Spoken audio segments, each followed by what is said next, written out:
Hello friends, welcome to விஜித்யாக்ஸ். இன்னைக்கு நம்ம பார்க்க போகிறது ரத சப்தமியோட வரலாறு மற்றும் அன்னைக்கு செய்ய வேண்டிய பூஜைகள் மற்றும் அன்னைக்கு செய்ய வேண்டிய குளியல்கள், ஏற்ற வேண்டிய தீபம், அதை பற்றி தான் இன்னைக்கு நம்ம பார்க்க போகிறோம்.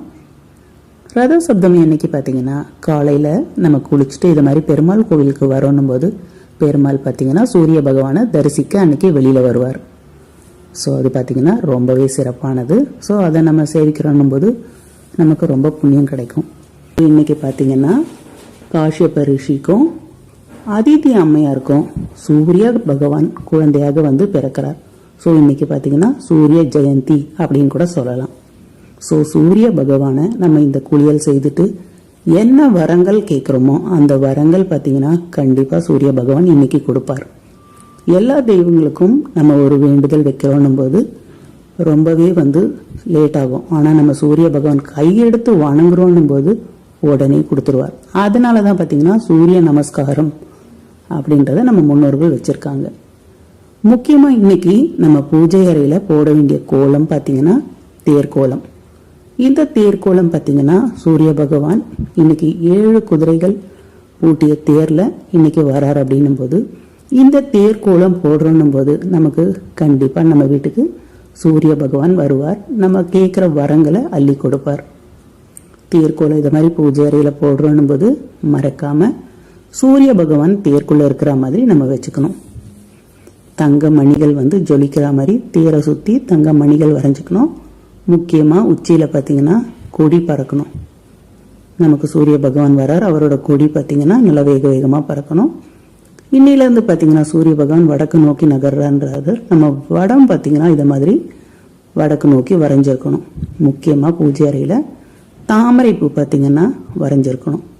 ஸோ இன்னைக்கு காலையில் பெருமாள் கோவிலில் பார்த்தீங்கன்னா சூரிய பிறை ஆரம்பித்து நம்ம லாஸ்ட் வரையும் கருட சேவை எல்லா வாகனங்களும் அவ்வளோ சிறப்பாக இருக்கும். தீர்த்த வரி வரையும் பார்த்துட்டு நம்ம வந்து ஒரு பொழுது இருந்து சாப்பிட்றோன்னும் போது ரொம்பவே இன்னைக்கு புண்ணியமானது.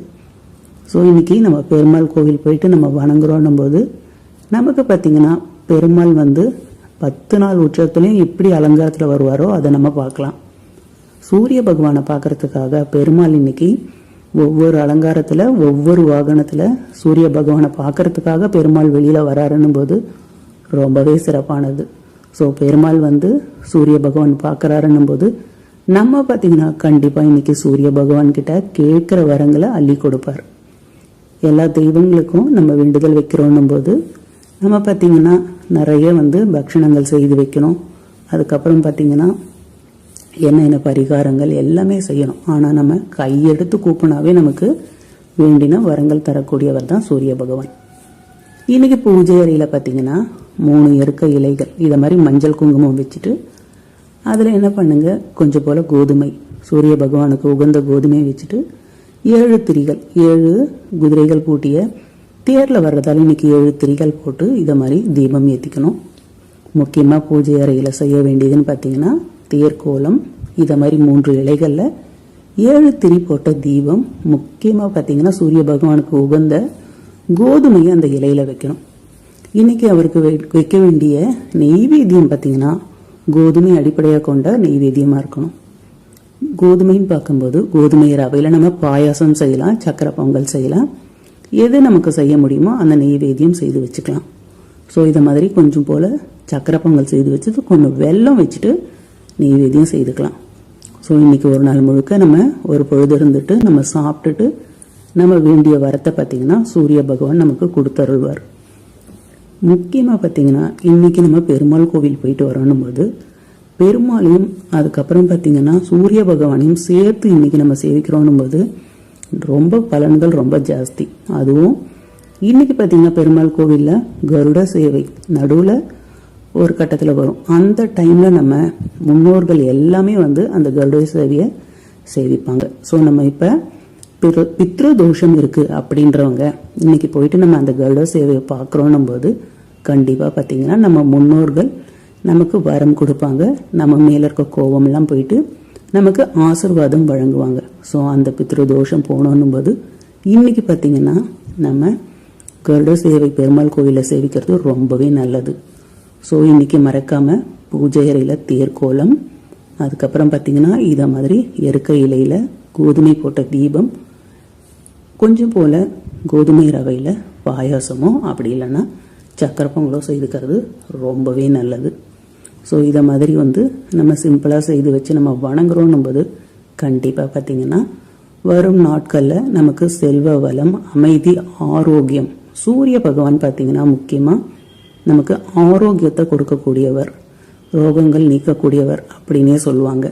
ஸோ எந்த வகையான வியாதிகளோ தீராத வியாதிகளோ எல்லாத்தையுமே தீர்க்கக்கூடிய சக்தி பார்த்திங்கன்னா சூரிய பகவான் கிட்ட இருக்குது. இந்த இலைகள் பார்த்திங்கன்னா சூரிய கதிரில் இருக்க அந்த சக்தி இழுக்கக்கூடிய தன்மை கொண்ட இலைகள். ஸோ இந்த இலைகளில் நம்ம வருஷத்தில் இந்த ஒரு நாள் இதை மாதிரி தீபம் ஏற்றுறோன்னும் போது கண்டிப்பாக பார்த்திங்கன்னா உடல் ஆரோக்கியத்துக்கு நல்லது. ஸோ இதை மாதிரி 3 இலைகள் வச்சு ஒரு தீபம் ஏற்றுறோன்னும் போது குடும்ப நபர்கள் அனைவருக்குமே இது போதுமானது. ஸோ இந்த ஒரு வருஷம் நம்ம தவற விட்டுறோன்னும் போது அடுத்த வருஷம் தான் செய்ய முடியும். தெரிந்தும் தெரியாமலும் நிறைய பாவங்கள் செய்திருப்போம். ஸோ அந்த பாவங்கள் பார்த்திங்கன்னா இன்றைக்கி கண்டிப்பாக தீரும். மறக்காமல் பார்த்திங்கன்னா நம்ம செடிகளில் கொஞ்சம் கையில் தீர்த்தம் எடுத்துட்டு அந்த செடியில் நம்ம அந்த தீர்த்தத்தை விட்டுட்டு நம்மளோட பாவங்கள் இன்றைக்கி விலகணும் அப்படின்னு நம்ம வேண்டிக்கிறோன்னும் போது நம்ம பார்த்திங்கன்னா ஒரு எறும்பை மெரிச்சிருப்போம், எதனா மெரிச்சிருப்போம். ஸோ இதை மாதிரி நம்ம தெரிந்தும் தெரியாமலும் நிறைய பாவங்கள் செய்திருப்போம். ஒருத்தரோட மனசு புண்படுற மாதிரி பேசுகிறோம் பாருங்கள், அது கூட பாவம் தான். ஸோ இது மாதிரி தெரிந்தும் தெரியாமலும் செய்யக்கூடிய பாவங்கள் விலகிறதுன்னு பார்த்திங்கன்னா இன்னைக்கு நம்ம செய்யக்கூடிய இந்த பூஜைகளாகட்டும், நம்ம செய்யக்கூடிய இந்த தீபங்கள், குளியல்கள் எல்லா பரிகாரத்துலேயும் அடங்கியிருக்கு. ஸோ வருஷத்தில் ஒரு நாள் வரக்கூடிய இந்த ரத சப்தமி மறக்காமல் நீங்கள் பயன்படுத்திக்கோங்க. சூரிய பகவானாகட்டும், பெருமாளாகட்டும், நம் முன்னோர்களாகட்டும் எல்லாத்துக்குமே சிறப்பு சேர்க்கக்கூடியது. விஜித்யாக்ஸ் சேனலை சப்ஸ்கிரைப் பண்ணி வச்சுக்கோங்க. அடுத்து வர வீடியோவில் திவ்ய தேசங்களோட ஃபோட்டோஸ், வீடியோஸ், அதை பற்றிய தகவல்கள்லாம் உங்களுக்கு கண்டினியூவாக வரும். அதை நீங்கள் பார்க்கணும் போது மறக்காமல் விஜித்யாக்ஸ் சேனலை சப்ஸ்கிரைப் பண்ணி வச்சுக்கோங்க. ஒப்பிலியப்பன் கோவில் வளாகத்தில் நமக்கு பார்த்தீங்கன்னா 108 திவ்ய தேச பெருமாளையும் நம்ம இங்கே பார்க்கலாம். 2 புறத்துலையுமே நம்ம இங்கே பார்க்குறோம். இந்த இடத்துல பார்த்தீங்கன்னா நமக்கு லக்ஷ்மி வராக பெருமாள், திருவிடந்தையில் நம்ம எப்படி பார்ப்போமோ அதே மாதிரி இங்கே பெருமாள் இருக்கார். இதே மாதிரி தான் 108 பெருமாளோட சிலைகளும் பார்த்தீங்கன்னா ரொம்பவே அழகாக இருக்குது. திருவல்லிக்கேணி பார்த்தசாரதி பெருமாளை தான் இப்போ நீங்கள் பார்க்குறீங்க. எவ்வளோ அழகாக மீசை வச்சுட்டு இருக்காரு பாருங்க பார்த்தசாரதி பெருமாள். ஒப்பிலியப்பன் கோவிலுக்கு வரீங்கன்னும் பொழுது இங்கே இருக்க இந்த சிலைகளை பார்க்கும் பொழுதே நீங்கள் 108 பெருமாளையும் பார்த்துடலாம். அதுதான் தனி சிறப்பு. இங்கே பாருங்க மகாபலிபுரத்தில் இருக்கக்கூடிய சலசயன பெருமாள். நம்ம மகாபலிபுரத்தில் பார்க்குற மாதிரி இங்கே அழகாக பார்த்தீங்கன்னா இந்த சிலைகள்லாம் இருக்குது. இந்த இடத்துல நீர்வண்ண பெருமாள். வாங்க நம்ம ஒவ்வொரு பெருமாளையும் பார்க்கலாம். சலசயன பெருமாள் பார்த்துட்டோம். யோக நரசிம்மர், நம்ம சோளிங்கரில் பார்க்கக்கூடிய யோக நரசிம்மரை தான் பார்க்குறோம். இதே மாதிரி எல்லா தெய்வங்களோட சிலைகளும் நம்ம எப்படி ஆலயத்தில் பார்ப்போமோ அதே மாதிரி வச்சுருக்காங்க. திருக்குறளப்பன், சேரநாட்டு திவ்ய தேசம் பார்க்கும் பொழுது என்னென்ன பெருமாள் பார்த்தோமோ அதே மாதிரி இங்கே பெருமாள் காட்சியளிக்கிறாரு. வாங்க நம்ம அடுத்தடுத்த பெருமாளை பார்க்கலாம்.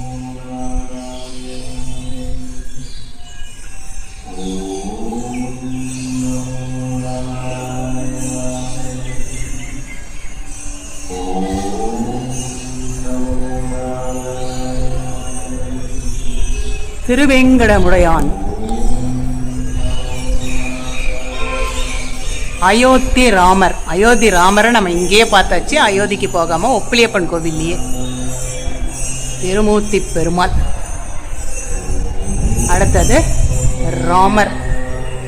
நீலமேக பெருமாள், கோவர்தகேசன், நவமோகன கிருஷ்ணன் திருவாய்ப்பாடி. அடுத்தது பரமபதன் நாதன். 108 பெருமாள்ல ஃபைனலா பரமபதநாதன்ல நம்ம முடிச்சாச்சு. அடுத்த ஆலயத்துக்கு போலாம் வாங்க.